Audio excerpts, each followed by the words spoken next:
Hello, Stats class. This is lesson 4.1d, which is the wrap-up of the first half of chapter 4. So the first half of chapter 4 has all been about sampling and surveys, and we're going to wrap those up.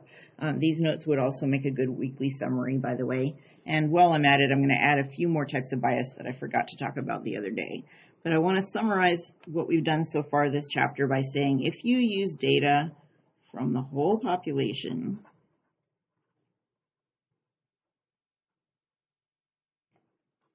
then you have a census. Censuses are great if you have a small enough population to be able to do it well, but most populations are so big that it's really hard to get them all, which makes them not very practical, which is why we don't do them very much. And also, they often have problems with bias.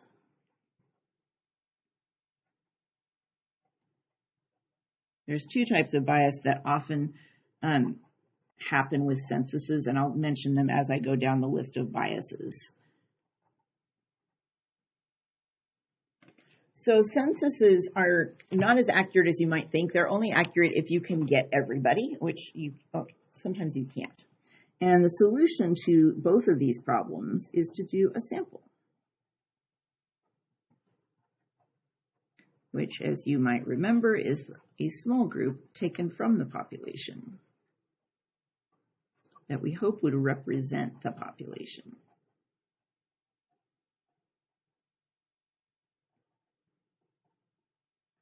And if you do a good job with your sampling, you can get pretty good. I mean, you could get results that represent the population pretty well.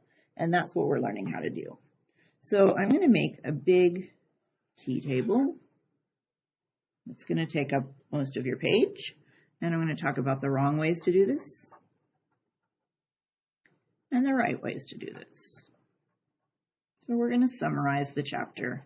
And yes, I'm helping you with your weekly summary, but that's okay. When we do the wrong ways, there's a few that I have not mentioned before, and I feel bad about that, but we're going to do them today. So the problem that often happens, actually that could just be a singular problem. There's only one problem really, is biased methods that tend to lead to, that's what this arrow means, non-representative samples.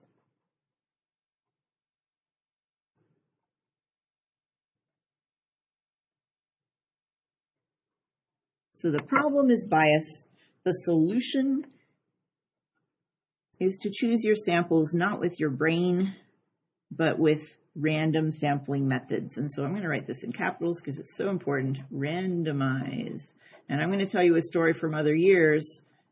This is the most important word in the chapter, randomize or random.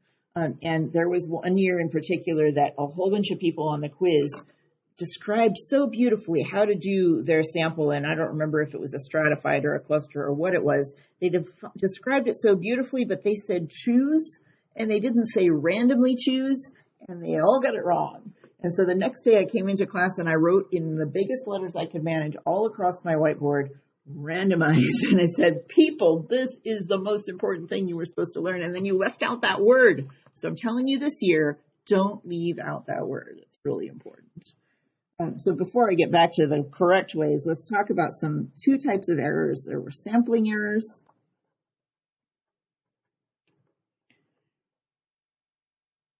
which are errors based on how you take the sample or how you sample. Basically, anything that's not random is an error. I'll just tell you that right now. But there are three basic types. I've talked about two of them, and I forgot the third one the other day, so I'm doing it today. There's the convenient sample. And I will leave it up to you if you need to add the definition of that. So leave a little space if you need to later on when you're working on your weekly summary.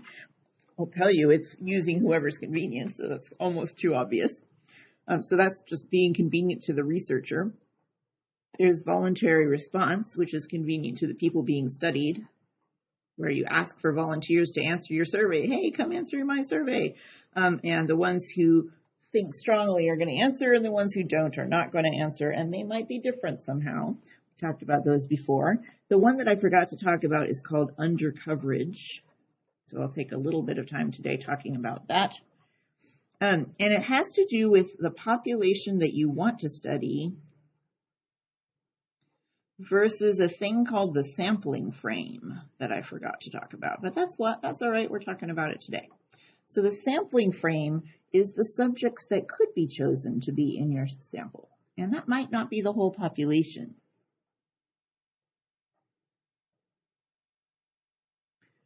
So let's think about that for a minute. Subjects that could be chosen. Let's say I decide to do a survey by phone calling. And so I get out my phone book, or actually that was in the olden days that we had phone books. I get out my online list of phone numbers and I start calling people. And the thing is that there are some people that will not get into the sample that way. Two types of people, actually. One type are people who have unlisted numbers. They're on the do not call list, and so they don't show up on my list in the first place. They are undercovered in my sample. And then the other is people who refuse to answer phone calls from people who they don't know. So if you see an unknown number on your screen, do you answer it? I usually don't. And those people would also be left out. They have no chance of getting into the survey because they either don't have a phone number that's listed, or they don't answer the phone, or actually maybe they don't have a phone. There's a lot of ways, but so that would leave out a certain group of the population, and that's called undercoverage. If that group of the population you're leaving out happens to have different opinions, that's where the bias would come in. So that's undercoverage is the third type, and it's a major problem with censuses. That's one of the ones that's a major problem with censuses because it's really hard to make sure that you have everybody on your list. If you're going to get data from the whole population, it's easy to leave some people out. Homeless people get left out of surveys a lot because they don't have an address. There's a lot of groups of people that just get left out. So anytime you're leaving out a certain group, that's called undercoverage. And then those are sampling errors. There's some non-sampling errors, which are things that happen after you take the sample, which are often not the researcher's fault, except one of them is, and that's the one I haven't talked about yet. So this happens after you sample. You've got your sample, you've chosen them, they're already chosen. They might have been chosen randomly even, but then these are things that could still go wrong after that. And one of them we talked about the other day is incorrect response, where people just tell you the wrong thing. They lie or they guess and they're wrong. So incorrect response is a problem. Not much you can do about that as a researcher, I have to say, except maybe give them time to look it up, if it's their GPA or something. There's non-response, where they just refuse to answer. And these both happen with censuses also. Incorrect response and non-response are two types of bias that are really hard to avoid, honestly. You can follow up and try to nag them until they answer, but even then you still won't get them all. There's a third one that, again, I forgot to talk about this the other day, but I'll talk about it now. It's called question bias. That has to do with the wording or order of the questions. Or order pushes a certain answer. You see this all the time, unfortunately, with political polls where they say, given that so-and-so has done this, do you think that, it's like, okay, now that you've told me that, then yes, of course I think that. So if you push them towards a certain answer with the wording of your question, here's an example of question order that you don't have to write down. A bunch of college students were surveyed, and some of them got this question first, and the others got the other one first. So some of them were asked, first of all, rate your happiness on a scale of 1 to 10. Second question, how many dates have you been on in the last month? And then the other group got asked the dating question first, and then the happiness question. Guess what happened to their happiness? It was a lot lower than the first group, because once you had forced them to think about dating, they were much less happy with their lives after that, which was kind of sad. I've seen similar things with money. You ask them a question that forces them to think about money, and then you ask them another question, and that makes a difference. So question bias is very subtle, and it's hard to avoid, but you want to try and phrase your question in a way that won't push people towards a certain answer. And with all of these types of bias, if you're writing about them, or I should say when you're writing about them on the quiz, you need to say the direction of bias.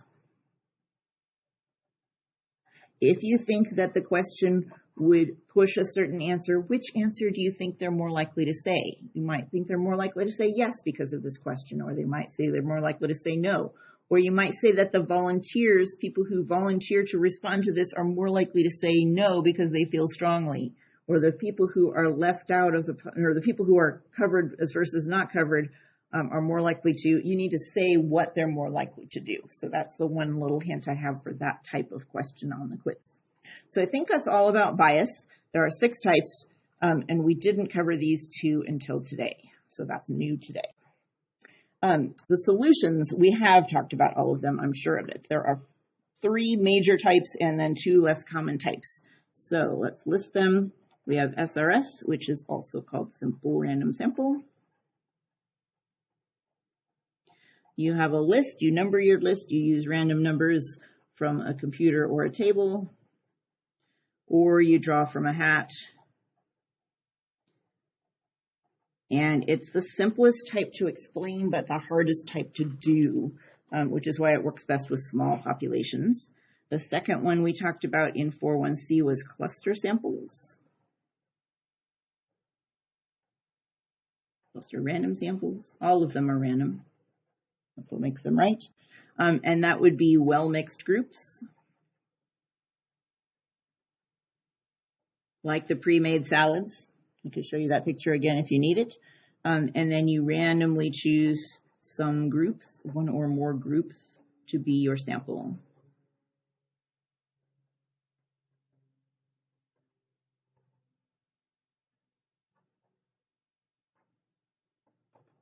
All right, and then the third kind was stratified.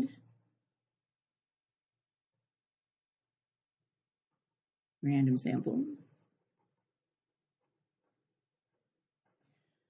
Where you don't have well-mixed groups, you have groups sorted by some characteristic.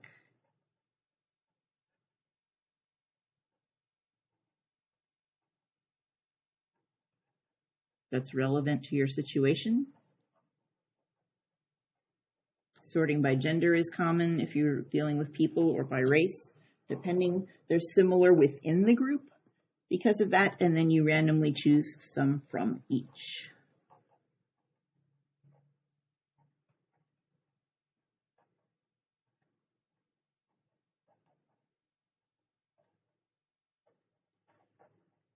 So just a reminder of the pictures in case it helps you. Stratified is you sort them and then you take some from each. Clusters is you mix them and then you grab a handful or something like that. Strata is like a salad bar where each group is different from each other but same within, and then you take some from each.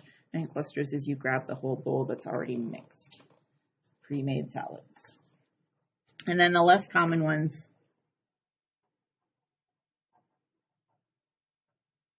are the 2-stage or multi-stage.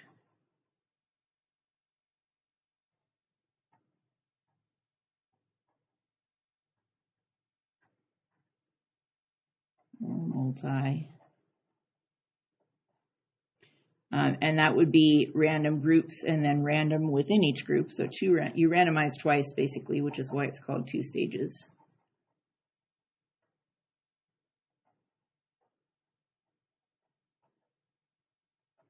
And it's just a way of controlling huge populations. This happens all the time with U.S. citizens. Randomly choose some counties, or maybe randomly choose some states, and then randomly choose some counties within the state, and then randomly choose some neighborhoods within the county or something like that. So you could do that as many stages as you need to get it down to controllable. And then the last one is systematic, which always makes me think of assembly lines. You've got batteries coming off the assembly line, an endless row of batteries, and you're going to test some of them to see, I don't need systematic random sample. You're testing them to see if they last as long as they're supposed to, but you wouldn't want to test them all, right? So you always have a random start with that. You do every 6th one and roll a die, and that would work. And then you do every whatever subject after that. Whew, that's a lot of stuff. That's only half the chapter. Do you see what I mean when I say this chapter doesn't feel like math? Lots of vocab in this chapter. I'd say the only math really is the averaging that we did and the random digits. And other than that, it's just knowing how to do things right. So I'll give you a quick preview. We're going to move into 4.2 on Friday. Friday we'll do lesson 4.2 and then we'll do the quiz on 4.1 because it's a modified A day since we don't have school on Wednesday. So Friday, plan on the beginning of chapter 4.2, even though it's not on the quiz. I did assign the review assignment for this quiz also because you have all the way till Friday to get it done. So I'm giving you a little bit more homework now, but then only one homework on Friday to make up for it. That is the plan. And feel free to send me questions.